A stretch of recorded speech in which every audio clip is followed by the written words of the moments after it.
I am Zeno, a son of Cyprus, a merchant of dyes, a shipwrecked man, a seeker of truth. My story does not begin in triumph, but in loss, for it was ruin that brought me here, and gave birth to what you call Stoicism. My family's trade was in one of the world's most prized goods, Tyrian purple, the dye of kings, wrung from sea snails by slaves.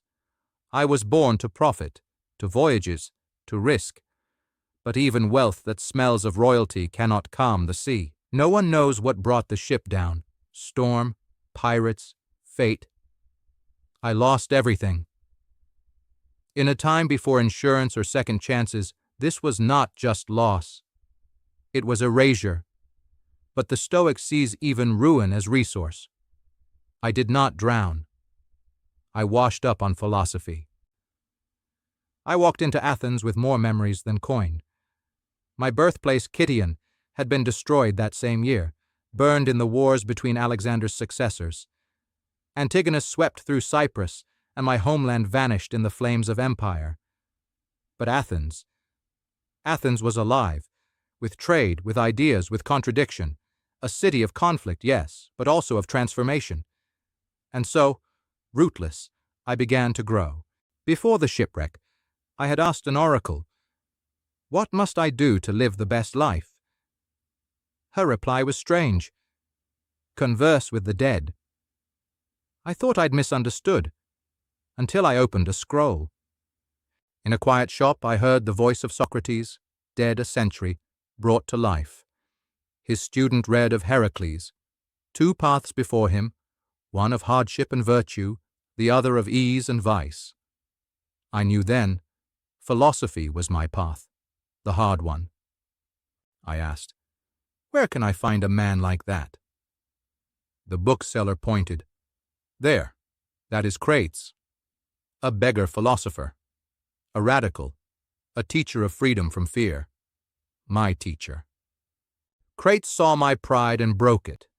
He had me carry lentils through the streets. When I tried to hide, he smashed the pot. I was soaked, humiliated. He laughed and said, "Why run, my little Phoenician? Nothing terrible has befallen you." That moment taught me, shame is a garment we choose to wear. I left wealth behind. My food was simple, my companions few, my thoughts constant. I sought a smooth flow of life, in harmony with reason and nature. Philosophy is not noise. It is clarity. I began to teach in the Agora, where once I sold dye, I now sold discipline. Later, we met at the Painted Porch, the Stoa Poikile. My students called us Stoics, not Zenonians, for the teaching was not mine, it was the world's. I taught that a good life rests on 4 pillars: courage, temperance, justice, wisdom. Distinct but inseparable, as vital to the soul as breath is to the body. I declined flattery. I mocked vanity.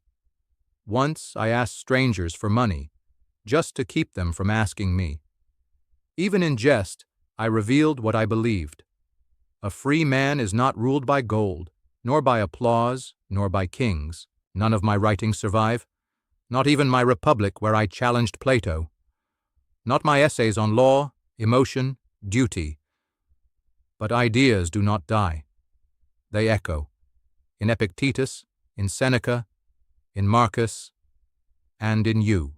At 72 I stumbled and broke a finger. I took it as a sign. I laid down, struck the earth, and quoted, "I come of my own accord, why then call me?" And so I left this world, quietly, as I had lived. You are not so far from me. You will suffer shipwrecks, some of the soul, some of the body. When you do, ask not, "Why me?" but "What now?" Philosophy begins not in safety, but in struggle. Begin.